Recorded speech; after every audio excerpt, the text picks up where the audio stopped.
నమస్కారం. సిసిసి ఎన్నికల గోదావరికి స్వాగతం.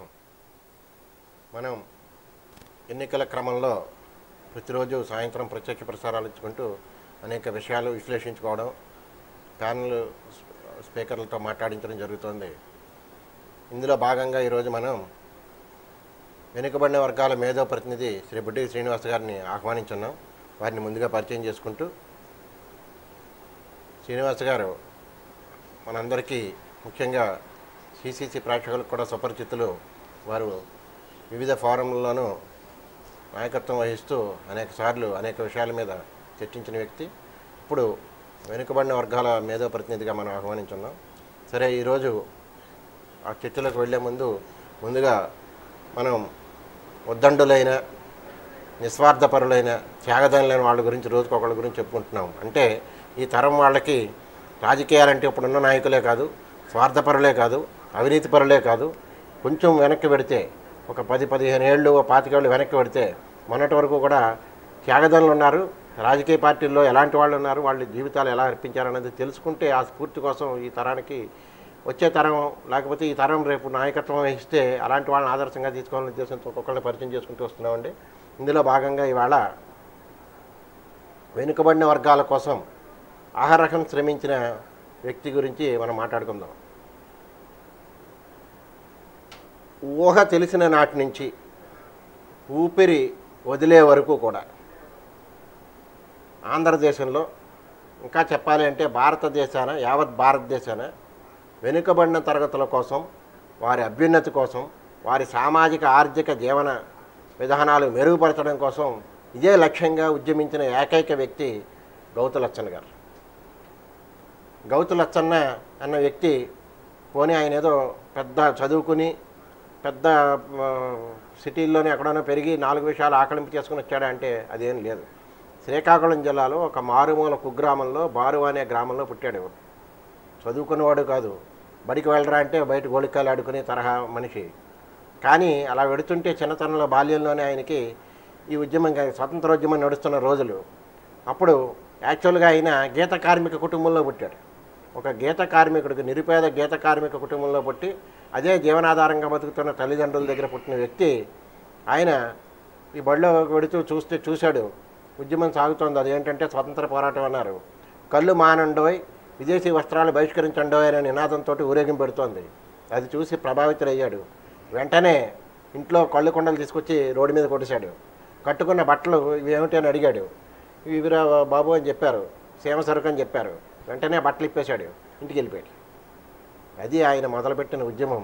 ఆ వేళ నుంచి, అంటే ఊహ తెలిసిన నాటి నుంచి ఊపిరి వదిలే వరకు అనుకున్నాం కదా, ఊపిరి వదిలే వరకు కూడా బడుగు జీవుల కోసం పనిచేసిన ఏకైక వ్యక్తి అని నిర్ద్వందంగా చెప్పచ్చు మనం. ఆయన బడుగులు అంటే కేవలం గీత కార్మికుల కోసమే పనిచేశాడని మాత్రం అనుకోకండి, ఇంకా డీటెయిల్గా కూడా వెళ్దాం. అటువంటి సర్దార్ గౌతు లచ్చన్న గారు స్కూల్లో చదువుకునే రోజుల్లోనే స్వతంత్రోద్యమంలో పాల్గొని జైలుకి వెళ్ళాడు. ఇంకా 2 పదులు కూడా రాకుండానే ఉప్పు సత్యాగ్రహంలో పాల్గొన్నాడు. ఉప్పు సత్యాగ్రహంలో పాల్గొని మరోసారి జైలుకి వెళ్ళాడు. తర్వాత జైల్లో ఉండగానే ఆయనకి తొలిసారిగా జైలుకి వచ్చినప్పుడు రాజమండ్రి సెంట్రల్ జైల్లోనే పెట్టారు ఆయన్ని. రాజమండ్రి సెంట్రల్ జైల్లో ముందుసారి జైల్లో ఉన్నప్పుడు జోనైల్ కాబట్టి ఇక్కడికి వరకు తీసుకురారు. బాలుడిగా ఉన్నప్పుడు అరెస్ట్ అయినప్పుడు. ఇక్కడ తొలిసారిగా 20 ఏళ్ళు 2 పదులు వచ్చినప్పుడు రాజమండ్రి సెంట్రల్ జైల్లో పెట్టారు. ఆయనకు అప్పట్లో లాహోర్ కుట్ర కేసులో నిందితులైన వాళ్ళతో సావాసం ఏర్పడింది. సో అంచేత విప్లవ భావాలు కూడా నాటుకుని వాళ్ళతో అక్కడ ఉండగానే ఆయన తీర్మానించుకున్నాడు, ఇండియన్ రెవల్యూషనరీ పార్టీ అన్నదానికి ఆంధ్రదేశంలో కూడా విస్తృతమైన ఇది ఏర్పాటు జరగాలి అని సంకల్పించుకున్నాడు. జైలు జీవితం నుంచి బయటకు వచ్చాడు. 1932లో అనుకుంటాను ఇంటి దగ్గర బయలుదేరాడు బారువాలో. ఎవరికి చెప్పా పెట్టకుండా వెళ్ళిపోయాడు. ఎక్కడికి వెళ్ళాడు రా అంటే ఆ తర్వాత ఆయన వచ్చాక తెలిసింది పలానా చోటకు వెళ్ళాడని. ఆయన కటక్ వెళ్ళాడు, ఖరగ్పూర్ వెళ్ళాడు, కలకత్తా వెళ్ళాడు, టాటానగర్ వెళ్ళాడు, ఇంకా ఆ నగర్ ఈ నగర్ ఆ చుట్టుపక్కలన్నీ మొత్తం అన్నీ గాలించాడు. ఎందుకురా అంటే ఈ నాయకుల కోసం, ఈ నేతల కోసం, ఇండియన్ రెవల్యూషనరీ పార్టీ నేతల్ని కలుసుకోవడం కోసం వెళ్ళాడు. తీరా ఆయనకి తెలిసిన విషయం ఏంట్రా అంటే వాళ్ళు అప్పటికే అండర్ గ్రౌండ్లోకి వెళ్ళిపోయారు. ఉద్యమం చాలా తీవ్రంగా ఉంది, వాళ్ళ మీద నిషేధం ఉంది, అండర్ గ్రౌండ్లోకి వెళ్ళిపోయారని చెప్పి మళ్ళీ తిరిగి చిన్నగా బారువా వచ్చాక బాబు ఇలా ఎక్కడికి పోయేవారని ఆయన అంటే ఇదని చెప్పాడు. అది ఆయన కమిట్మెంట్. సరే, ఆ తర్వాత చూసుకున్నాడు, దారి ఏమిటని చూసుకున్నాడు. రంగా గారు, ఆచార్య ఎన్జి రంగా గారు అప్పట్లో ఆయన ఇచ్చిన పిలుపు ఈయనకి బాగా పనిచేసింది. రంగా గారు కార్మికుల కోసం, కర్షకుల కోసం కృషికారుల పార్టీ ఆ తర్వాత దరిమిలా పెట్టారు, మనకు తెలుసు కదా. అప్పట్లో రాజకీయ శిక్షణ తరగతులు జరిగేవి. గుంటూరులో రాజకీయ శిక్షణ తరగతులు జరుగుతుంటే అక్కడికి వెళ్ళాడు. గుంటూరులో జరగడం ఏమిటి, మన ఊళ్ళో కూడా పెట్టుకోవాలని చెప్పి తీసుకొచ్చి 1940లోనే ఆయన పలాసలో రాజకీయ శిక్షణ తరగతులు పెట్టాడు. అలాగే కాంగ్రెస్ సేవాదళ కార్యకర్తలకు శిక్షణ తరగతులు పెట్టాడు. బర్మా కాందీసికులు, బర్మా శరణార్థులు అనుకుని మనం విని వాళ్ళకి గుర్తుంది కదా, ఆ బర్మా శరణార్థుల కోసం కూడా సదస్సు పెట్టాడు. వీటితో ఊరుకోలేదు. అఖిల భారత కిసాన్ సభ కూడా పలాసలో పెట్టాడు 1940లో. అది ఆయన ఎంత బాల్యంలో ఆయన ఎన్ని పనులు చేశాడో చూడండి, చేశాడు. ఇవన్నింటి కోసం జీవితాన్ని అంకితం చేయడం కోసం 40 ఏళ్ళు వచ్చే వరకు, అంటే 1948 వరకు పెళ్లి కూడా చేసుకోలేదు ఆయన. పెళ్లి చేసుకున్నాడు, పోనీ ఏమైనా సుఖించాడా అంటే పెళ్లి చేసుకుని భార్య యశోదమ్మ ఆవిడని కూడా దీంట్లోకి దింపాడు. ఆవిడ కూడా ఇద్దరు కలిసి ఇదే ఉద్యమం. ఎప్పుడు ఉద్యమాలు పోరాటాలు. ఈ ఉద్యమాలు పోరాటాల్లో ఇద్దరు కూడా జైలుకి వెళ్ళిపోయేవారు, మళ్ళీ బయటకు వచ్చేవారు, మళ్ళీ ఉద్యమం. 48లో తొలిసారిగా ఆయన మద్రాసు అసెంబ్లీకి ఎన్నికయ్యాడు. ఇంకా చూసుకోండి, ఆవేళ నుంచి 78లో చెన్నారెడ్డి గారి ప్రభుత్వం ఏర్పడినప్పుడు ప్రతిపక్ష నేతగా ఉన్నది ఆ 5 ఏళ్ళు. ఆయనే ప్రధాన ప్రతిపక్ష నేత అప్పుడు. అంటే 35 ఏళ్ల పాటు ఆయన నిరంతరాయంగా ఆయన ప్రజాజీవనాన్ని ప్రజాప్రతినిధిగా సాగించాడు. ఎంత గొప్పగా ఆయన 35 ఏళ్ల పాటు ఆ రోజుల్లో ఇన్ని ఉద్యమాలు చేసిన వ్యక్తి, ఇంత వ్యతిరేకత సంతరించుకున్న వ్యక్తి వచ్చాడు అంటే మీరు చూడండి ఎంత ఇది విషయం. అదే కాదు, ఆయన ప్రకాశం గారి మంత్రివర్గంలో పనిచేశాడు, గోపాల్ రెడ్డి గారి మంత్రివర్గంలో పనిచేసిన ఎక్కడా రాజీ లేదు. దేశంలో, దక్షిణ భారతదేశంలో ఎక్కడా లేకుండా ఒక్క ఆంధ్రదేశంలోనే మద్య నిషేధం పెట్టడం ఏమిటని చెప్పి ప్రకాశం గారితో డిఫర్ అయ్యాడు. అంతకుముందు ఆయన కాంగ్రెస్ నుంచి ప్రకాశం గారి మంత్రివర్గంలో చేరడం కోసం ప్రజా పార్టీలో చేరి ప్రకాశం మంత్రివర్గంలో చేరాడు. కానీ వాళ్ళు అక్కడ మద్య నిషేధం అన్నారు. ఈయన ప్రాతినిధ్యం వహిస్తున్నది గీత కార్మికులకి, ఇక్కడే ఎందుకు పెట్టాలి అని డిఫర్ అయ్యాడు. ప్రకాశం గారి ప్రభుత్వాన్ని పడగొట్టేయడానికి సమీకరించాడు జనాన్ని. ప్రకాశం గారి ప్రభుత్వం పడిపోయింది. అది కూడా దేశానికి ఒక రకంగా మేలే జరిగిందని వేరే కథ చెప్తారనుకోండి, అది వేరే సంగతి. ఇప్పుడు దాంట్లోకి మనం వెళ్ళాం. ఈ విధంగా ఆయన జీవితం మొత్తాన్ని ఇది చేసిన వ్యక్తి. అంతేకాకుండా ఆ ప్రకాశం గారు బెజవాడ గోపాల్ రెడ్డి గారి మంత్రివర్గాల్లో పనిచేయడం. సరే, ఆయన బయటకు వచ్చిన తర్వాత ఇన్ని రాజకీయ శిక్షణ శిబిరాలు పెట్టడం, ఇవన్నీ చేయడం. తర్వాత కృషికారుల పార్టీలో కూడా చేరాడు, రంగా గారి పార్టీలో. ఆ తర్వాత రంగా గారు నెహ్రూ గారు కోరితే సూచన మేరకు ఈ కృషికారుల పార్టీని కాంగ్రెస్లో కలిపేశాడు. కానీ ఈయన ఒక్కసారి మళ్ళీ కాంగ్రెస్ నుంచి వచ్చాక మళ్ళీ కాంగ్రెస్ కేసు చూడలేదు, కృషికారుల పార్టీలోకి వెళ్ళలేదు. తనే స్వతంత్రంగా డెమోక్రటిక్ పార్టీ ఒకటి స్థాపించాడు. అది అయిన తర్వాత ఆంధ్రప్రదేశ్ స్వతంత్ర పార్టీ అని చెప్పి అదొకటి స్థాపించాడు. స్వతంత్ర పార్టీ తరఫున కూడా ఎన్నికయ్యాడు. 67లో స్వతంత్ర పార్టీ తరఫున ఎమ్మెల్యేగాను ఎంపీగాను కూడా నెగ్గాడు. 2 చోట్ల పోటీ చేశాడు, 2 చోట్ల ఘన విజయం సాధించాడు. సాధించిన తర్వాత గురువుగారు రంగా గారు అక్కడ ఓడిపోయాడు. రంగా గారికి స్థానం ఇవ్వడం కోసం రాజీనామా చేశాడు పార్లమెంట్కి. త్యాగం అంటే చూడండి, గురువు కోసం త్యాగం చేసి తన అసెంబ్లీకి వెళ్ళాడు. రంగా గారికి పార్లమెంట్ సీటు వదిలేశాడు. మళ్ళీ అక్కడికి తీసుకెళ్ళి రంగా గారిని అక్కడ నెగ్గించాడు. అది ఆయన చేసిన పని. ఇలా నిరంతరం చేయడమే కాకుండా ఈవేళ మనం కొన్ని ముఖ్యమైన విషయాలు ఇక్కడ ప్రస్తావించుకోవాలి. ఎందుకు మనం లచ్చన్న గారి గురించి చెప్పుకుంటున్నామంటే, ఆయన కేవలం కల్లు గీత కార్మికుల కోసం మాత్రమే పని చేయలేదు, మొత్తం వెనుకబడిన వర్గాలందరి కోసం, సమన్యాయం కోసం పోరాడినవాడు. అందుకనే వెనుకబడిన తరగతులకి జనాభా ప్రాతిపదికన ABCD అనే వర్గీకరణ చేయించాడు. ఆయన వల్లే సాధ్యమైంది. ఇంకా ముఖ్యమైన విషయం, ఇక్కడ తెలియని విషయం ఏంటంటే, కోనసీమలో కొట్టుకుంటూ ఉంటారు ఆ కులం ఈ కులం ఈ కులం ఆ కులం అని. వాళ్ళు తెలుసుకోవాల్సిన విషయం, ఇక్కడ ఉన్న వాళ్ళు కూడా అందరూ తెలుసుకోవాల్సిన విషయం, తన ప్రాంతంలో కాపుల సామాజిక స్థితిగతులను చూసి కాపులు బాగా వెనకబడి ఉన్నారు, వీళ్ళని బీసీల్లో పెట్టాలని చెప్పి దేశంలో మొట్టమొదటిసారిగా కాపులను బీసీల్లో చేర్చాలని నినదించిన వాడు, దానికోసం ఫైట్ చేసిన వాడు మన గౌతులచ్చన్న గారు. ఈ విషయం జనానికి తెలియదు, ఎవరు చెప్పుకోరు కూడా. ఐడియా ఉందా? గౌతులచ్చన్న గారు మొట్టమొదటిసారిగా కాపులను బీసీల్లో చేర్చాలనే నినాదం తీసుకొచ్చిన వాడు అన్న సంగతి చూశాడు. ఆయన చూసిన తర్వాత ఆయన పోరాడాడు, వెళ్ళాడు, కాపులను బీసీలో చేర్చడానికి ఆర్డర్ తెచ్చాడు. ఒకటి తెచ్చే తర్వాత మన ప్రాంతంలో అక్కడ తూర్పు కాపుల విభజన ఎలా వచ్చిందో తెలుస్తుంది. ఆ ప్రాంతంలో ఆ 3 జిల్లాల వాళ్ళు, ఉత్తరాంధ్ర వాళ్ళు చేరారు. అప్పుడు 2 జిల్లాలు ఉత్తరాంధ్ర జిల్లాలు, శ్రీకాకుళం విశాఖపట్నం. ఇక్కడ వీళ్ళు కొంతమంది ఈ తోట రామస్వామి గారి తాలూకి తరహా పెద్ద మనుషులు వీళ్ళు కాపులు బీసీల్లో ఏమిటి మాకు కుదరదని చెప్పి వాళ్ళు సంజీవ్ రెడ్డి గారి దగ్గరికి వెళ్ళి విత్డ్రా అయిపోయి పనులు ఇవన్నీ జరిగాయి. మొత్తం అంటే ఏంట్రా అంటే, అసలు వాడు ఇర్రెస్పెక్టివ్ ఆఫ్ క్యాస్ట్, తన కులమా కాదా ఆయనకి అనవసరం. ఎవరు సామాజికంగా ఆర్థికంగా వెనుకబడి ఉంటే వాళ్ళందరికీ సమన్యాయం జరగాలి అని పోరాడినవాడు గౌతు లచ్చన్ గారు. అది ప్రతిపక్ష నాయకుడిగా ఉండి చేసిన పని. ఆయన అధికారంలో ఉండాలని అనుకోలేదు. అధికారంలో ఉండాలంటే తర్వాత రంగా గారి వెనకాల అక్కడికి మళ్ళీ కాంగ్రెస్లో వదుడు, మళ్ళీ ప్రకాశం గారితోనే వదిలి ఆ తర్వాత ఏ ప్రభుత్వాలు వస్తే దాంట్లోకి వెళ్ళిపోతుంది. ఆయన అలా అనుకోలేదు. ప్రతిపక్షంగా ఉన్నా సరే కూడా సాధించాలి, పోరాడాలి అనుకున్నాడు. అది ఆయన పోరాట మనస్తత్వం. ఎంతో సాధించాడు. మనం చూసుకుంటూ వస్తే అలా రాగా చూశాడు. 78లో ప్రధాన ప్రతిపక్ష నేతగా గౌతు లచ్చన్ గారు ప్రతిపక్ష నేత ఎలా పనిచేశాడో మనకు చాలామందికి తెలుసు. ఎన్నో సాధించాడు. ఆ ప్రాంతం ఈ ప్రాంతం లేదు, అన్ని ప్రాంతాల కోసం, రైతుల కోసం, కార్మికుల కోసం, కర్షకుల కోసం, గీత కార్మికుల కోసం, చేనేత కార్మికుల కోసం, చేనేత కార్మికుల కోసం పోరాడిన మరొక వ్యక్తి ఉన్నాడు, ఆయన ప్రగడ కోటయ్య గారు. ప్రగడ కోటయ్య గారికి స్ఫూర్తి గౌతు లచ్చన్ గారు. అటువంటి గౌతు లచ్చన్ గారు అలా పనిచేశాడు కాబట్టే ఇవాళ నిజంగా వెనుకబడిన వర్గాల్లో, ముఖ్యంగా విశేషించి వెనుకబడిన వర్గాల్లో అధిక సంఖ్యాకులైన ఈ గౌడ, శెట్టి, బలిజ, శ్రీశైన, యాత, ఈడిగాయ కులాలకి ఎంతో న్యాయం జరిగింది. అది వాళ్ళు గుర్తించారని అనుకుందాం. గుర్తించారు.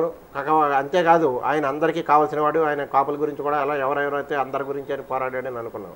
అయ్యింది. చూశాడు ఆయన. ఎన్ని చేసినా 78వ ప్రధాన ప్రతిపక్ష నేతగా ఉన్నా ఆయనకు ఒక అసంతృప్తి మాత్రం ఉంది. పెత్తందారీ వర్గాలే ఎప్పుడూ పాలిస్తూ వస్తున్నాయి, మనకు సమన్యాయం జరగట్లేదు అని అనుకున్నాడు. ఆ దశలో కాకి బట్టలు ధరించి ఎన్టీ రామారావు చైతన్య రథం ఎక్కాడు. రాష్ట్రం అంతా తిరిగాడు, ప్రచారం చేస్తున్నాడు. ఆయన చేస్తుంటే బీసీల గురించి, ప్రతి కులం గురించి, ఏ ఊరు పెడితే ఏ కులం వాళ్ళు కనబడితే ఆ కులం గురించి పాఠాలు మొత్తం ఆయన చెబుతుంటే మొట్టమొదటిసారిగా ఆయన్ని బలపరిచిన ఏకైక పెద్ద నాయకుడు ఎవర్రా అంటే గౌతు లచ్చన్ గారు. చాలా ఇదయ్యాడు. ఎన్టీ రామారావు అనే సినిమా నటుడు వచ్చాడు, చాలా చక్కగా చేస్తాడని చెప్పి ఆయన ఇది చేశాడు. బేషరతుగా ఆయనకి మద్దతు ఇచ్చాడు. ఆయన మనుషులందరూ పనిచేశారు. సరే, మనకు తెలుసు 83లో ఎలా వచ్చిందో తెలుగుదేశం పార్టీ. వచ్చిన తర్వాత ఆయన అబ్జర్వ్ చేశాడు, 3-4 నెలలు చూశాడు. ఎక్కడ ఎన్టీ రామారావు చెప్పిన మాటల్లో ఏ ఒక్క మాట బీసీల కోసం అమలు జరగట్లేదు అన్నది గమనించాడు. వెళ్ళి 4-5 సార్లు రిప్రజెంట్ చేశాడు. ఫలితం లేదు. గడచమని పెట్టారు, మొదలుపెట్టాడు. దాదాపు అంటే ఆగస్టు సంక్షోభం 84లో ఆగస్టు సంక్షోభం వచ్చే వరకు అంటే 20 నెలల సకాలంలో ఒక 5 నెలలు చూశాడు. తర్వాత 15 నెలల పాటు అవిశ్రాంత పోరాటం చేశాడు. ఊరూరా తిరిగాడు. జిల్లాల్లో ప్రతి చోట జిల్లాల్లో నిర్మాణాలు, పార్టీ నిర్మాణాలు చేశాడు. బీసీ వెనుకబడిన సంఘాల సమావేశాలు పెట్టాడు. తర్వాత ఆయన ఇంకో విషయం, ఫస్ట్ గుంటూరులో 1940 ప్రాంతాల్లోనే వెనుకబడిన తరగతుల సదస్సు పెట్టి దేశ దృష్టిని ఆకర్షించాడు. అది కూడా మనం ఇక్కడ ప్రస్తావించుకోవాలి. అది ఒక ఘట్టం. ఆ తర్వాత జిల్లాలో నిర్మాణాలు చేశాడు. ఇన్ని చేసిన తర్వాత ఆయన్ని మనం చెప్పుకున్నాం కదా, ఆగస్టు సంక్షోభం వరకు 14 సార్లు ఎన్టీ రామారావు ప్రభుత్వం లచ్చన్ గారిని అరెస్ట్ చేసింది. ఎందుకు ఇక్కడ మనం చెప్పుకోవాల్సిన విషయం ఏంటంటే, కొన్ని అవాంఛితమైనవి మనం కానివి మన ఖాతాలో వేసుకోవడం అనేది అందరికీ అలవాటు. రాజకీయ పార్టీలకి ఏదైనా ఉంటే మన ఖాతాలో వేసుకుంటారు. అసలు ఖాతా ఏమిటో ఇక్కడ మనం చెప్పుకుందాం. ఇప్పుడు సరే అయ్యింది. 14 సార్లు ఆయన జైల్లో పెట్టారు. ఈలోపుగా ఆగస్టు సంక్షోభం వచ్చింది. ఆగస్టు సంక్షోభం రాగానే నెలరాజు వచ్చాడు. నెలరాజు అంటే మనకు తెలుసు కదా, నాదెండ్ల భాస్కర్రావు గారు.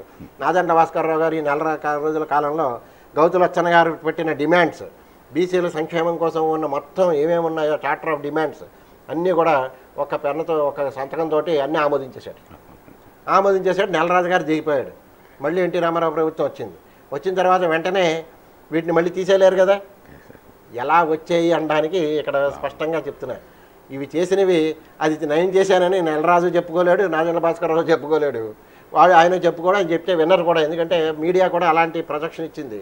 ఇది జరిగింది ఎవరు చేశారా అంటే నాదెండ్ల భాస్కర్రావు అనే నెల రోజుల ముఖ్యమంత్రి బీసీలకు సంబంధించిన నిర్ణయాలు గౌతు లచ్చన్ గారు చెప్పినవన్నీ ప్రభుత్వంతో ఆమోదించి ఒక ఇది చేసిన వాడు నాదెండ్ల భాస్కర్రావు గారు. వీళ్ళు ఏం చేస్తారా అంటే మేమే చేసామని ఊరికి తెగ చెప్తూ ఉంటారు. ఆ తర్వాత వచ్చిన ప్రభుత్వాలు వాళ్ళు చేసింది ఏం చేశారా అంటే గౌతు లచ్చన్ని అడుగడుగునా వేధించారు. పోనీ అక్కడితో ఊరుకున్నారా, నెల రోజుల అవి తీయలేరు. ఇంకేం చేశారా అంటే ఈ గౌతు లచ్చన్న మనకి ఎలాగా పనికిరాడు, ఎలా తప్పించాలని చూశారు. ఏం చేశారా అంటే 85లో వెంటనే మళ్ళీ మధ్యంతర ఎన్నికలు వచ్చాయి. 85లో గౌతు లచ్చన్న గారికి చూడండి ఎంత ఇరిటేషన్ తీసుకొచ్చారో. 85లో గౌతు లచ్చన్న గారికి అంటే వాళ్ళ అబ్బాయి గౌతు శ్యామ్ సుందర్ శివాజీ తీసుకొచ్చి తెలుగుదేశం పార్టీ తరఫున టికెట్ ఇచ్చి సోంపేటలో పెట్టారు. ఆయనకి తిరుగులేని స్థానం అది, ఆయన స్థానం అది. కనీసం పెద్ద ఆయన కూడా చూడకుండా ఆయన మీద అక్కడ పెట్టారు. ఈయన మామూలుగా ఎప్పటిలాగే ఇండిపెండెంట్గా వేసేసాడు. వేసేసిన తర్వాత అందరూ ఒత్తిడి చేశారు, మీ అబ్బాయి మీద మీరు పెట్టడం ఏంటనే. ఎంతకైనా పుత్ర ప్రేమ ఉంటుంది కాబట్టి సరే అని వెనక్కి తగ్గాడు. 85లో నెగ్గాడు. ఆ విధంగా కానీ పెద్ద ఆయనకి కోపం వచ్చింది. కొడుకు మీద పోటీ చేయడం ఏంటి అనుకున్నాడు. ఆ విధంగా కుటుంబంలో కలతలు పెట్టారు. వెనక్కి వచ్చాడు. కుటుంబానికి దూరంగా హైదరాబాద్లో ఇంట్లో మకాం అక్కడ ఉండడం మొదలుపెట్టాడు. ఉద్యమం లచ్చన్న గారు ఉద్యమం కోసం ఆయన నిరుపేద కుటుంబంలో పుట్టాడు. ఆయన ఎక్కడికి వెళ్ళినా అడగకుండా లచ్చన్న గారి జేబులో ఎంతో కూడా లెక్క పెట్టకుండా డబ్బులు పెట్టేసిన గట్టాలే తప్ప ఆయన ఎవరిని చేజాజి అడగలేదు. లచ్చన్న గారి ఉద్యమం కోసం ఇది ఉంచండి అని చెప్పి జేబులో పెడితే అలా కోటాను కోట్లు వచ్చాయి ఆయనకి. ఎవరిని ఆయన యాచించలేదు, అడగలేదు, చందాలు పోగేయలేదు. కోటాను కోట్లు వచ్చాయి. కోటాను కోట్లంతా కూడా ఉద్యమం కోసం, బహుజన అనే పత్రిక కోసం మొత్తం ఖర్చు పెట్టేశాడు. ఖర్చు పెట్టేసిన తర్వాత సరే హైదరాబాద్లో ఉంటున్నాడు. పెద్దవాడయ్యాడు. ఆయన యశోదమ్మ గారు ఇద్దరు ఉంటున్నారు. ఇక్కడ కలత పెట్టారు. కొన్ని బాగానే ఉంది కదా, ఏదో కొడుకు ఏదో అందొచ్చాడు, కొడుకు నడుస్తున్నాడు అని అనుకుంటే మళ్ళీ ఇంకో చూడండి 1989లో ఎన్నికలు వచ్చాయి. ఆ వేళ శివాజీకి సీట్ ఇవ్వలేదు. చూసారే, అంచేత అక్కడ గౌతు లచ్చన్నని గారిని ఇబ్బంది పెట్టడమే ధ్యేయంగా జరిగింది. ఇది సత్యం. ఇది సత్యాన్ని గ్రహించండి మీరు. గౌతు లచ్చన్న గారిని ఎంతలా ఇబ్బంది పెట్టాయి మేము అని క్లెయిమ్ చేసుకుంటున్న పార్టీల గురించి నేను మాట్లాడుతున్నాను ఇప్పుడు. ఇది మీరు కావాలంటే చరిత్ర తిరగేసుకోండి. 89లో సీట్ ఇవ్వలేదు ఆయనకి. సీట్ ఇవ్వకపోతే మళ్ళీ ఆయనకు ఆగ్రహం వచ్చింది. ఆయన పట్టుదల మనిషి కదా, మనం అనుకున్నాం. పట్టుదల మనిషి, పోరాట పట్టుకున్నవాడు. ఆ వయసులో కూడా ఆయన ఎక్కడ వెనక్కి తగ్గలేదు. కుర్రాన్ని పిలిచాడు, మళ్ళీ వెళ్ళాడు, దగ్గరికి చేర్చాడు, ఇండిపెండెంట్గా నిలబెట్టాడు, తీసి అసెంబ్లీకి పంపించాడు. మళ్ళీ ఘన విజయం సాధించి సీట్ ఇవ్వకపోయినా సరే అసెంబ్లీకి పంపించాడు. కానీ చూశాడు ఏంటి రాజకీయాలు, ఇంత విద్వేషాల రాజకీయాల్లో, ఇంత విద్వేషాల ఏంటిది, మనం ఏదో పెద్ద మనిషి అనుకున్నాం, ఆయన వీళ్ళందరూ కూడా ఇలాగే చేస్తున్నారు అనుకుని చాలా విసిగిపోయాడు. అందుచేత ఆ తర్వాత వెంటనే స్వచ్ఛందంగా ఈ క్రియాశీలక రాజకీయాల నుంచి విరమించుకున్నాడు. మకాం తిన్నగా మార్చేసి వైజాగ్ వచ్చేసాడు. హైదరాబాద్లో మంచి ఇల్లు కూడా ఉండేది ఆయనకి, అది కూడా అమ్మేశాడు. ఈ పార్టీ కోసం, నిర్మాణం కోసం చేసిన అన్నీ కూడా అప్పులన్నీ తీర్చేశాడు. ఎలా వచ్చాడో అలాగే తిరిగి జీవితాన్ని ఒక రకంగా చెప్పాలంటే ఆయన 100 వసంతాలు చూసుండేవాడు. ఈ బెంగతోటి ఆయన 96 నిండాక 97వ సంవత్సరంలో తనువు చాలించాడు. ముందే చెప్పుకున్నట్టుగా ఆయనని దేశంలో వల్లభాయ్ పటేల్ని సర్దార్ అని ప్రజలు గౌరవించారు. తిరిగి మరో వ్యక్తిని అంతలా గౌరవించిన వాడు ఎవర్రా అంటే సర్దార్ గౌతు లచ్చన్న. అటువంటి బిరుదు పొందినవాడు, ప్రజల చేత జనహృదయాల్లో నిలిచిపోయినవాడు సర్దార్ గౌతు లచ్చన్న. ప్రతి ఇంటిలోనూ కూడా ఆయన ప్రతి వెనుకబడిన తరగతి వాడు, ఆ కులం ఈ కులం అని చూడకుండా పెట్టుకోవాల్సిన వాడు సర్దార్ గౌతు లచ్చన్న. అటువంటి వ్యక్తి. అలాంటి వాళ్ళని కూడా మనం ఎలా మననిచ్చామో, ఎలా మననీయలేదో ఇవన్నీ మనందరూ సత్యాలు తెలుసుకుంటే తెలుస్తుంది. మళ్ళీ చెప్తున్నా, మీరు గురించి కులాల గురించి వైషమ్యాలు పెట్టుకుని కొట్లాడుకోకండి. కులాలు ఆ కులం ఈ కులం అని స్థానిక పరిస్థితులను క్రియేట్ చేసుకుని గొడవల కోసం, నాయకులకి ఎదగడం కోసం కొట్టుకోకండి. ప్రతి ఒక్కడు మానవ హృదయం అన్న ప్రతివాడు, గౌతు లచ్చన్న ఏ ప్రాంతం వాడు, నువ్వే ప్రాంతం వాడివి, నీ గురించి ఆయన పోరాడడం ఏంటి? ఆయనకి అదేం లేదు. కులం కాదు అక్కడ కావాల్సింది, నీ సామాజిక ఆర్థిక స్థితిగతులే ఆయనకు ముఖ్యం. అలాంటి నాయకులందరినీ మనం కోల్పోతున్నాం. కొత్త నాయకులను మనం మళ్ళీ తయారు చేసుకోలేకపోతున్నాం.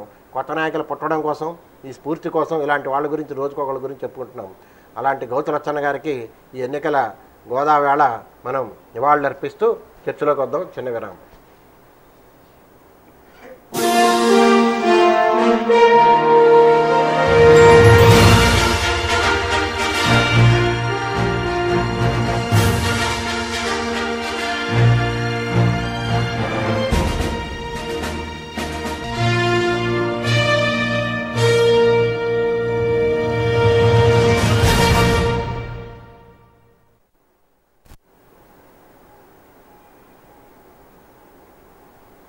చర్చలోకి పునఃస్వాగతం. శ్రీనివాస్ గారు, మీరు చూశారు, మీరు కూడా బీసీ ఉద్యమాల్లో బీసీలు విడిపోయే పరిస్థితులు వస్తే మళ్ళీ అవి విడిపోకుండా ఉండి చూసిరు కారణం, లేకపోతే ఒక తగాదాలు పెడదాం అనుకునే మనుషులు చెప్తున్నప్పుడు తగిన ప్రతాపం చూపించి మళ్ళీ దాంట్లో ఇది అన్ని రకాలుగా చేసి మొత్తం మీద ఏం జరుగుతానో ఈ కుల సంఘాల పేరుతోటి ఏ కులానికి ఆ కులం, ఉపకులాలు విడిపోకుండా ప్రయత్నాలు జరగడంలో మీ వంతు మీరు కూడా ఉన్నారన్న విషయం తెలిసిందే మనకి. అసలు ఇవన్నీ కూడా కేవలం తమ రాజకీయ మనుగడ కోసం, లేకపోతే తమ ఉనికి కోసం ఈ కులాల్లో ఉపకులాలు సృష్టించి, అంటే గౌతు లచ్చన్న గారిలాగా విశాల దృక్పథం లేకుండా సృష్టించి నేతలు తయారవుతున్నారు అన్నది ఒక వాదన నడుస్తోంది. దీని మీద మీరు ఏమంటారు? ఖచ్చితంగా ముందుగా సర్దార్ గౌతు లచ్చన్న గారికి మనస్ఫూర్తిగా నివాళులర్పిస్తూ, ఆయన చిరస్మరణీయుడు. మనకి భారతదేశానికి స్వాతంత్రం రావడానికి ముందు స్వాతంత్రోద్యమంలో చురుకుగా పాల్గొని మొట్టమొదట ఉప్పు సత్యాగ్రహం దగ్గర నుంచి చివరాకన్నా క్విట్ ఇండియా ఉద్యమం వరకు అనేక ఉద్యమాల్లో చురుకైన పాత్ర పోషించి అనేక సార్లు జైలు జీవితం గడిపి స్వాతంత్ర్యానంతరం రాజకీయాల్లో చాలా క్రియాశీలకంగా పాత్ర పోషించి తనదైన ఆయన ఒక స్టేట్స్మెన్, ఆయన ఒక పొలిటీషియన్ కాదు. ఒక పొలిటీషియన్ అనేవాడు రానున్న ఎన్నికల గురించి మాత్రమే ఆలోచిస్తాడు. ఒక స్టేట్స్మెన్ అనేవాడు రాబోయే తరం గురించి ఆలోచన చేస్తారు. అలాంటి అరుదైన వ్యక్తుల్లో అలాంటి ఒక మంచి స్టేట్స్మెన్ సర్దార్ గౌతులచ్చన్ గారు. ప్రజలందరి చేత గౌరవంగా పిలువబడినటువంటి సర్దార్ అని పిలుచుకోబడినటువంటి వ్యక్తి, మహనీయుడు. మనకి ఆంధ్రప్రదేశ్లో ఆ రోజున ఇప్పుడున్నటువంటి ప్రసార మాధ్యమాలు, ఒక రకంగా మీడియా, ఇంత చురుకైన మీడియా ఆ రోజుల్లో లేకపోవడం వలన ఆంధ్రప్రదేశ్ నుంచి మనకి ఎంతోమంది మహానుభావులు ఇటువంటి వాళ్ళకి భారతదేశ వ్యాప్తంగా సరైన గుర్తింపు రాలేదు, గౌరవం రాలేదు. అలాంటి వ్యక్తుల్లో సర్దార్ గౌతులచ్చన్ గారు కూడా ఒకరని నేను విశ్వసిస్తున్నాను. లేదు అంటే వీరు రాష్ట్రానికి పరిమితం కాదు, వాళ్ళు నిజంగా వాళ్ళ ఆలోచనలు, వాళ్ళు చేసిన సేవలు, చూపిన మార్గం, నిర్దేశించినటువంటి పదం కానీ ఇవన్నీ కూడా భారతదేశ స్థాయిలోనే మరి గుర్తించి గౌరవించవలసినటువంటి వ్యక్తులు వీరు. తర్వాత రాజకీయాల్లో కూడా తనదైనటువంటి పాత్ర, స్వపక్షంలో కూడా ఆయన ఎప్పుడు విపక్షంగానే ప్రవర్తించడం, ఆ విపక్ష పాత్ర కూడా ఆ సామాజిక వెనుకబాటుతనం ఉన్నటువంటి మరి ప్రజల కోసం వారు ఆలోచన చేయటం, వారిని అభివృద్ధి చెందినటువంటి కులాల సరసన నిలబెట్టడానికి తన వంతు ప్రయత్నం చేయటంలో భాగంగానే స్వపక్షంలో కూడా విపక్షంగా పాత్ర పోషించినటువంటి మహానాయకులు.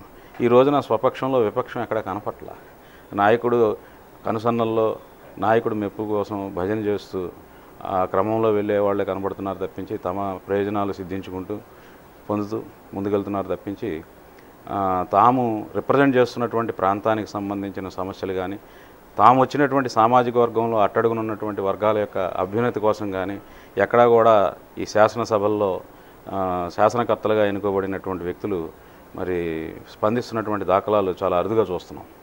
ఇటువంటి నేపథ్యంలో ఈ రోజున అటువంటి మహానుభావుడిని పరిచయం చేసినందుకు ముందుగా మీకు ప్రత్యేకంగా అభినందనలు, ధన్యవాదాలు తెలియజేసుకున్నాను. చివరాఖరులో రాజకీయాల మీద కూడా ఆయన విసిగిపోయి ఒక రకంగా సామాజికంగా వెనుకబాటుతనంలో ఉన్నటువంటి వర్గాల కోసం తుది శ్వాస విడిచే వరకు కూడా పోరాటం చేశారు. అటువంటి మాలాంటి వారి అందరికీ కూడా ఎంతోమందికి ఆయన ఒక రకమైనటువంటి స్ఫూర్తిని ఇచ్చినటువంటి ప్రదాత.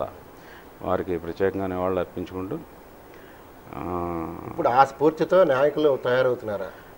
ఈ రోజున ఖచ్చితంగా చెప్పాలంటే రాజకీయాల్లో మంచివారందరూ కూడా ఉదాసీనంగా ఉండిపోయే పరిస్థితులు ఏర్పడుతున్నాయి.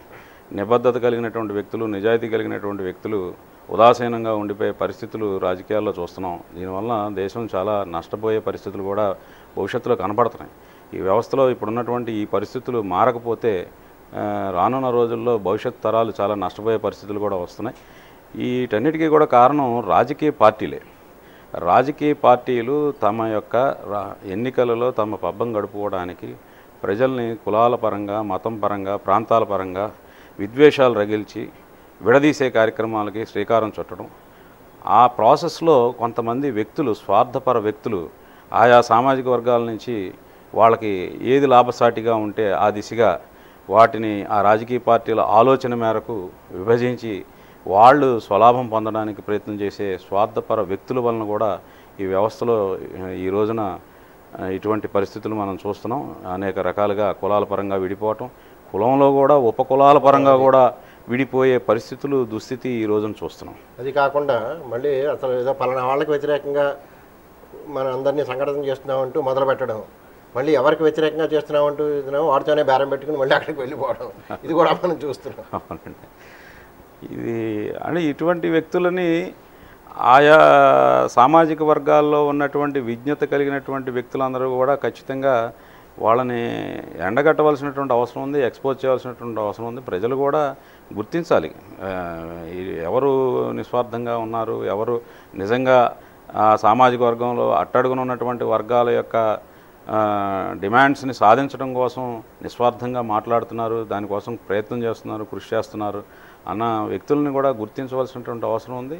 ఇలాంటి వ్యక్తులను కూడా ఈ స్వల్పకాలిక ఉద్వేగాలకి లోను కాకుండా, రెచ్చగొడితే రెచ్చిపోకుండా మరి విజ్ఞతతో ప్రవర్తించవలసినటువంటి అవసరం ఎంతైనా ఉందని చెప్పేసి ఈ సందర్భంగా తెలియజేసుకుంటున్నాను.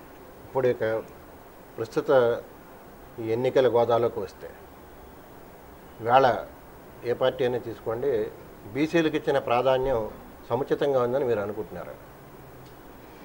జనాభా ప్రాతిపదికను చూస్తే ఇది మనకి స్వాతంత్రం సిద్ధించిన నాటి నుంచి చూసినట్లయితే ప్రతి ఎన్నికల ముందు కూడా ఈ దామాషా పద్ధతిలో బీసీలకి రాజకీయ ప్రాతినిధ్యం లభించాలనేది ప్రధానంగా డిమాండ్ ముందుకు వస్తూనే ఉంటుంది. చివరికి వచ్చేసరికి సీట్ల పంపిణీ అంతా కూడా జరిగేటప్పటికి చూస్తే బీసీలకి సరైన ప్రాతినిధ్యం ఎప్పుడూ లభించట్లేదు. దీనికి రాజకీయ పార్టీలు ఒకే కారణం చెప్తూ వస్తారు, మీకు సీట్లు ఇచ్చినా కూడా మీరు గెలిపించుకోలేని పరిస్థితిలో ఉన్నారు, సీట్లు ఇచ్చినా గెలిపించుకోలేరు కాబట్టి మీకు ఇవ్వలేకపోతున్నాం, మీకు తర్వాత ఏదో చూస్తాం పార్టీలో పదవులో లేకపోతే చిన్న చిన్న స్థానిక సంస్థల్లో ఎటు రిజర్వేషన్స్ ఉన్నాయి కాబట్టి అక్కడ ఏదో మీకు ప్రాతినిధ్యం ఇవ్వడం జరుగుతుంది, అలా ఇవ్వడం జరుగుతుందని చెప్పేసి మభ్యపెట్టే కార్యక్రమం. అందువలన ఈ మధ్యకాలంలో చూస్తే బీసీలు 50% పైబడి ఉన్నటువంటి బీసీలు అందరూ కూడా బీసీలుగా బలపడితే ఇప్పుడు ఏదైతే పాలక వర్గాలు అయితే కొన్ని కులాలు ఏవైతే పరిపాలనలో ఉన్నాయో పరిపాలిస్తున్నాయో ఈ దేశాన్ని కానీ రాష్ట్రాన్ని కానీ వీళ్ళకి మనుగడ ఉండదు అన్న ఆలోచనతోటి ఈ రోజున బీసీలను కూడా కులాల వారీగా విడగొట్టి కార్పొరేషన్లు అనేవి తీసుకొచ్చి ఉపకులాల వారీగా కూడా విడగొట్టి అవసరమైతే ఉపకులాల వారీగా కూడా విడగొట్టి ఆయా కులాల్లో ఆ చిన్న పదవులు ఒక కార్పొరేషన్ ఏర్పాటు చేస్తే ఒక చైర్మన్ పదవి వస్తుందనో లేదా 4 డైరెక్టర్ పదవులు వస్తాయని చెప్పేసి ఆ పదవుల కోసం కక్కుర్తి పడి ఏ రకమైన అధికారం కానీ లేదంటే ఆ కులాలకు సంబంధించినటువంటి ఏ రకమైనటువంటి మేళ్లు కూడా పొందే అవకాశం లేనటువంటి విధంగా వారికి మేలు జరిగే అవకాశం ఇది ముఖ్యంగా రాజకీయ పార్టీల్లో ప్రధానమైనటువంటి రాజకీయ పార్టీలు అన్నీ కూడా ఎంత కాదనుకున్నా కొన్ని ప్రత్యేకమైనటువంటి వర్గాల చేతుల్లో ముందు నుంచి రాజ్యాధికారం పొంది అనుభవిస్తున్నటువంటి వర్గాల చేతుల్లో ఉన్నటువంటి ఈ రాజకీయ పార్టీలు బీసీలందరూ కూడా కలిసిపోతే ఎప్పటికైనా తమ ఉనికికి ప్రమాదం ఏర్పడుతుందని చెప్పేసి ఈ రోజున మీకోసం ప్రత్యేకంగా కార్పొరేషన్ ఏర్పాటు చేసి మిమ్మల్ని ఉద్ధరిస్తామని చెప్పేసి ఈ రకమైనటువంటి వాదనలు తెర మీద తీసుకొచ్చి కులాలుగాను ఉపకులాలుగాను విభజించి పరిపాలించే పరిస్థితికి తీసుకురావడం జరిగింది. ఇప్పుడు మీరు చెప్పినట్టుగా 50%, పోనీ 50కు కొంచెం అటు ఇటుగా కొంచెం ఉన్నాయని అనుకున్నా, పోనీ వాళ్ళు ఒప్పుకోకపోయినా 45 అనుకోండి, పోనీ 45, మొత్తం 175 స్థానాల్లో 2% లోపు ఉన్న వాళ్ళకి 50 స్థానాలు. మొత్తం జనాభాలో ఆంధ్రదేశం జనాభాలో 2% లోపు ఉన్న వాళ్ళకి 50 స్థానాలు, 45% పైబడి ఉన్న వాళ్ళకి 30 స్థానాలు. అది కూడా మళ్ళీ అందులో రకరకాలన్నీ కలిపి ఇది నడుస్తున్న చరిత్ర. అందుకనే ఈ రాజకీయ పార్టీలు ముఖ్యంగా కొన్ని పెద్ద కులాలు ఆధిపత్య కులాలు ఏవైతే ఉన్నాయో ఈ ధన రాజకీయాలను ప్రోత్సహించడానికి కూడా ప్రధాన కారణం అదే. ఎప్పుడైతే ధనం అనేది ఒక ఎమ్మెల్యే కాన్స్టిట్యున్సీకి 10 కోట్లు 20 కోట్లు అని మాట్లాడడం, ఒక ఎంపీ కాన్స్టిట్యున్సీలో 35 కోట్లు ఖర్చు పెడతావా 50 కోట్లు ఖర్చు పెడతావా అనే ఏదైతే ఆ ఫిగర్లు ఎప్పుడైతే బయటకు వచ్చినాయో ఈ బీసీ కులాల నుంచి కూడా ఎవరు కూడా అసలు పోటీ చేయడానికి కూడా ముందుకు వచ్చే సాహసం కూడా చేయలేని పరిస్థితులు ఏర్పడుతున్నాయి. సహజంగా అంత ఆర్థికంగా ఆ స్థాయికి చేరినటువంటి కులాలు చాలా తక్కువగా ఉన్నాయి ఈ బీసీస్లో. అందువలన వీళ్ళు రాజకీయంగా ముందు ఏసీబీసీలు కావాలి. ఇదేంటంటేనంటే మనకి ముందు నుంచి కూడా దేశం అంటే మట్టి కాదో దేశం అంటే మనుషులు అన్న గురజాడ గారిని మాటల్ని మనం తీసుకున్నట్లయితే ఖచ్చితంగా ఈ దేశంలో ఉన్నటువంటి ప్రజలందరూ కూడా నివసిస్తున్న ప్రజలందరూ కూడా మన రాజ్యాంగం మనం కల్పించినటువంటి హక్కులని రాజ్యాంగం ద్వారా మనకు రావాల్సినటువంటి సర్వతోముఖ అభివృద్ధి కానీ అన్ని వర్గాలకి సమంగా రావట్లేదు ఖచ్చితంగా. అది దీనికి రానంతకాలం కూడా ఈ బీసీల యొక్క ఇది ఇలాగే ఉంటుంది. కనీసం ఈ దేశంలో బీసీలు ఎంతమంది ఉన్నారనే జనగణన కూడా ఇవాళ ప్రభుత్వాలు చేపట్టి బయటికి అధికారికంగా చెప్పడానికి కూడా సంశయిస్తున్నారు. వాళ్ళు దీన్ని దేనికి వాడుకుంటున్నారా అంటే ఎన్నికల్లో తాయిలాలు ఎలా పంచిపెట్టాలన్న దానికి సీక్రెట్ సర్వీస్ కింద దీన్ని వాడుకుని వాళ్ళ దగ్గర మీరు అన్నట్టుగా గణన ఉంది. ఆ గణనని ఎన్నికల్లో అధికార పక్షం ఎన్నికల్లో వాటి కోసం ఎవడిని ఎలా నొక్కాలి, ఎవడెవడిని ఎలా తయారు చేయాలి, ఎవడెవడికి ఏ తాయిలాలు ఇవ్వాలి, దీనికోసం వాడుకుంటున్నారు. అది బయటకు వస్తే వాళ్ళ మనుగడ కష్టం అవుతుంది. ఈ దేశంలో ఉన్న అంతరాలు తగ్గాలి, సామాజికంగా కానీ ఆర్థికంగా కానీ రాజకీయంగా కానీ ఉన్న అంతరాలు తగ్గి అందరూ కూడా ఒక ఈక్వల్ స్టేటస్కి రీచ్ అవ్వాలి అనుకునే ప్రాసెస్లో మనం విచిత్రమైన పరిస్థితులు చూస్తాం మన భారతదేశంలో. మరి భారతదేశం వెనకబడిపోతుంది అని అంటారు. వెనకబడిపోట్ల, అభివృద్ధి చెందుతున్నాం. కానీ అభివృద్ధి చెందుతున్న క్రమంలో ఈ అభివృద్ధి ఫలాలు అనేవి అన్ని వర్గాలకి సమంగా అందట్లేదు. ఈ ప్రపోర్షనేట్గా చూసుకుంటే డెవలప్మెంట్ గ్రోత్ కొంతమంది కొన్ని కులాలకు సంబంధించినటువంటి ఫ్యామిలీస్, అందులో కూడా కొన్ని కులాల్లో కూడా మళ్ళీ కొన్ని ఫ్యామిలీస్, కొన్ని కుటుంబాలు మాత్రమే చాలా ర్యాపిడ్గా వాళ్ళ గ్రోత్ చూస్తే, ఆ గ్రోత్ పర్సంటేజ్ చూస్తే చాలా వేరియేషన్ ఉంటుంది. ఆ అంతరం చాలా ఎక్కువగా ఉంటుంది. అదే ఒక సామాన్యుడి జీవన విధానం చూసినట్లయితే, అతని గ్రోత్ చూసినట్లయితే, ఆ ప్రపోర్షనేట్గా చూస్తే ఆ క్రమంలో అంత వేగంగా వీళ్ళు అభివృద్ధి చెందలేకపోతున్నారు. స్వాతంత్రోద్యమంలో మొత్తం సర్వస్వాన్ని త్యాగం చేసిన కులాలు, కుటుంబాలు ఉన్నాయి. వాళ్ళు ఎవరికి కనీసం ఉనికి కూడా ఉండదు ఆ కులాలకి వాటికేను. వీళ్ళు అప్పటికి ఏమీ లేని స్థితి నుంచి ఉండి ఈవేళ ఎన్నో నానా రకాల గడ్డి కరిచి కోట్లు గడించిన వాళ్ళందరూ కూడా ఇవాళ ఇందాక మనం చెప్పుకున్నాం కదా, వాళ్ళకి ఏమంటారు అంటే మొత్తం 175లో సగం వాళ్ళవి. ఇది వ్యవస్థ. ఈ వ్యవస్థని వీళ్ళు ఇప్పుడు చెబుతారు, మేము బీసీ జనోద్ధరణ చేస్తున్నాం, మేమే బీసీ చేస్తున్నామని ఒకడు, మేమే బీసీ చేస్తున్నామని ఒకడు, మేమే వాళ్ళని ఉద్ధరిస్తున్నామని వీళ్ళని ఉద్ధరిస్తున్నామని. మనం వీటిలో చూస్తుంటే చాలా చోట్ల వీళ్ళు సీట్లు ఇచ్చిన చోట్ల అన్ని చోట్ల కూడా వీళ్ళు లెక్కేసుకుని పెడితే ఎస్సీ అయినా బీసీ అయినా ఇంకోటైనా విడివిడిగా తీసుకున్నా సరే కులాల వారీగా చూసినా వీళ్ళే ఎక్కువ. ఇంకా కొన్ని చోట్ల ప్రచారం ఎలా జరుగుతుందంటే మనం ఈ ఒపీనియన్ మోనోపలి అంటారు చూసారా. ఒపీనియన్ మోనోపలి అంటే ఒక బలవంతంగా ఒక దీన్ని రుద్దడం అనమాట. మన ఒక అభిప్రాయాన్ని మన మీద బలవంతంగా రుద్దడం. అలా రుద్ది చెప్తారు ఇక్కడ వీళ్ళు ఎక్కువ అని. నిజంగా చూస్తే వాడు 8,000 ఉంటాడు, అవతల వాడు 18,000 ఉంటాడు. వాడు అక్కడ నిజంగా ఎక్కువ ఉంటాడు. నిజమైన అది తీస్తే వాడు అక్కడ 8,000 లోపు. నేను చూశాను. వీడు ఎక్కువ కాబట్టి వీడికి ఎక్కడ ఇస్తున్నామంటే వాడు అక్కడ 8,000 ఉంటారు, ఇక్కడ అవతల వాడు 18,000 ఉంటాడు. ఇంకా అసలు అర్హత ఉన్నవాడు ఇందాక మన బీచ్లో వాడు 30,000 ఉంటారు. వాడికి సీట్ రావదు. ఈ 8,000 వాడు బాగా ఎక్కువగా ఉన్నట్టు కనబడతాడు. చెప్పాను కదండి, తూర్పుగోదావరి జిల్లాకే చూసుకుంటే 2% లోపు ఉన్న వాళ్ళకి 6 డజన్ సీట్లు ఇస్తారు. అంటే ఈ వ్యవస్థలో ఈ మార్పు రావాలి అంటే ఖచ్చితంగా ఈ డబ్బు ప్రభావం అనేది ఖచ్చితంగా తగ్గాల్సినటువంటి అవసరం ఉంది.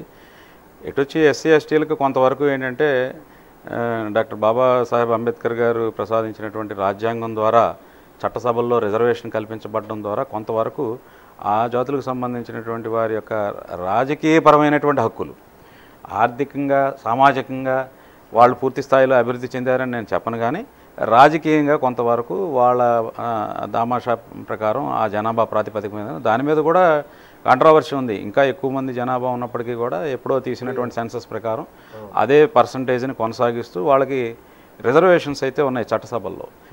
చెప్పినట్టు మళ్ళీ అందులో కూడా వీళ్ళ స్వలాభం కోసం దానిలో కూడా డివిజన్ తీసుకొచ్చి ఇబ్బందులు కలిగించే కార్యక్రమాలు కూడా కొన్ని రాజకీయ పార్టీలు ఈ ఓటు బ్యాంకులుగా మార్చుకోవడానికి, అందులో కూడా వర్గీకరణల పేరుతోటి కొన్ని చిచ్చు రగిల్చే కార్యక్రమం కూడా తెరదీశారు.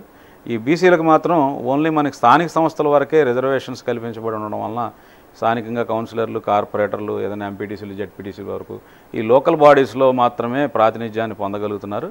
చట్టసభల్లో రిజర్వేషన్ లేకపోవడం వలన కూడా రాజకీయంగా వెనుకబడుతనానికి గురవుతున్నారు. ఎక్కువ మందికి కూడా సీట్లు రానటువంటి పరిస్థితి ఆర్థికంగా.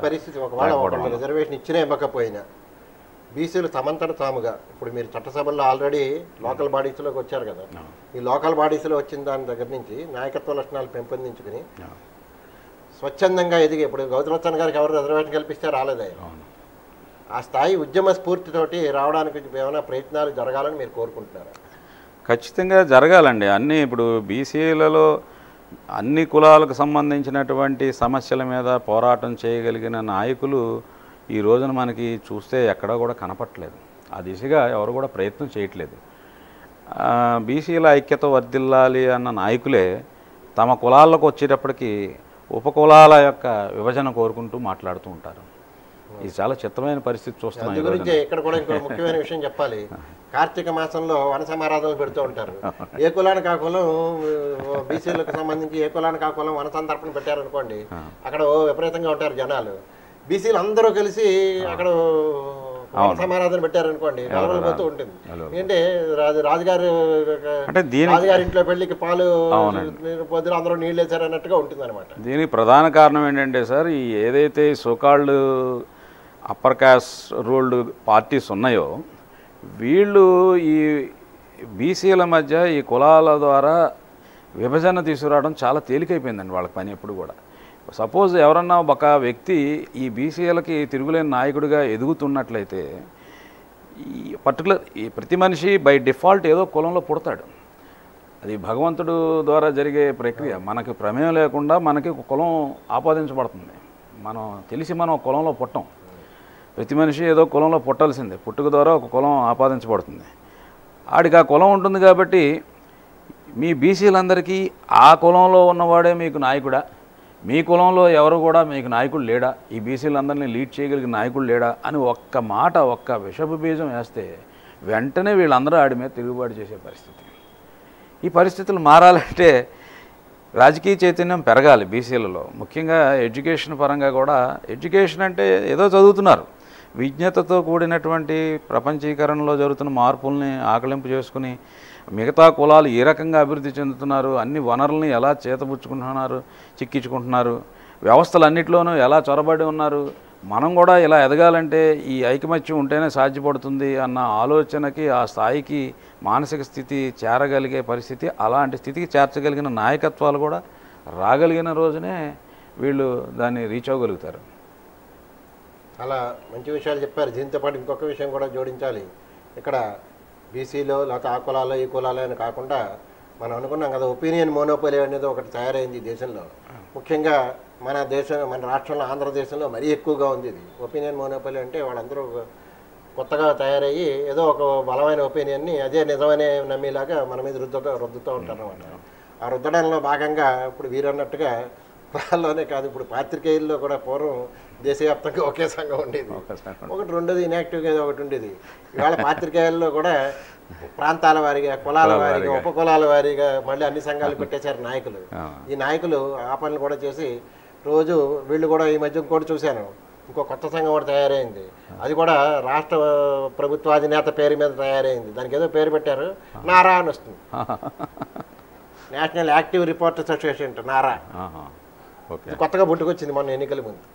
ఈ విధంగా సరే అందరితో పాటు వీడు ఈ తాళ్ళలో మొక్కే కదా, ఈ తాళ్ళలో మొక్కే వీళ్ళు కూడా అలాగే ప్రభావితం అవుతున్నారు. దురదృష్టవశాత్తు ఇవాళ మనకి అలాంటి పెద్దల స్ఫూర్తి, మనం గౌతులచ్చన్ గారు లాంటి నాయకులు, ప్రగడ కోటయ్య గారు లాంటి నాయకులు, ఇలాంటి పెద్దవాళ్ళ స్ఫూర్తిని, లేకపోతే ఆర్ఏటి కోటయ్య గారిని ఇంకొక ఆయన ఉండేవాడు ఎస్సీ కులాల్లో, ఆయన కూడా గొప్ప నాయకుడు. ఇలాంటి వాళ్ళందరూ ఏంటంటే జీవితాలను అంకితం చేసిన వాళ్ళు, సమాజం కోసం అంకితం చేసేసారు, అర్పించేశారు. అలాంటి నేతల స్ఫూర్తి రావాలని, ఇలాంటి వాళ్ళ స్మరణ ద్వారా అయినా సరే అటువంటి నేతల స్ఫూర్తికి మనం వస్తే, ఇలాంటి వాళ్ళు చొరవ తీసుకుంటే మొత్తం అందరూ కలిసి మళ్ళీ దీంట్లో తగాదాలు అవి లేకుండా ఏదో ఒక సమర్థమైన నాయకత్వంతో ముందుకు పెడితే ఫలితాలు కనుచూపు మేరలోనే కనిపించే అవకాశం ఉంటుందని భావిస్తూ ఈనాటి కార్యక్రమానికి ఇంతటితో చేస్తాం.